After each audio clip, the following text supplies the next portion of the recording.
Hi hello friends, जसं की आपण मोस्ट ऑफ कधी बँक पासबुक नंबरचे काही डिजिट हाईट असतात, तर ते हाईट डिजिट कसं करायचं एक्सेलमध्ये काय फॉर्म्युला यूज होतो तो आपण पाहूया.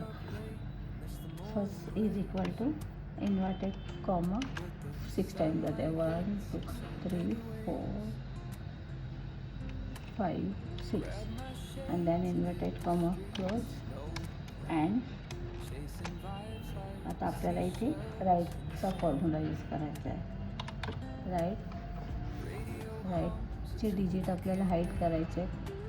टेक्स्ट घ्यायचा आहे, मोबाईल नंबर, देन किती डिजिट, मला 4 डिजिट, देन ब्रॅकेट क्लोज आणि एंटर हिट करा. सी ड्रॅग करून बाकी सर्व ऑल नंबरचे आपण फर्स्ट 6 डिजिट हाईड केले आणि लास्टचे 4 डिजिट फक्त आपल्याला शो होत आहे. Thank you for watching. Like, share and subscribe. असेच नवनवीन ट्रिक्स पाहण्यासाठी आमच्या चॅनलला फॉलो करा. थँक्यू.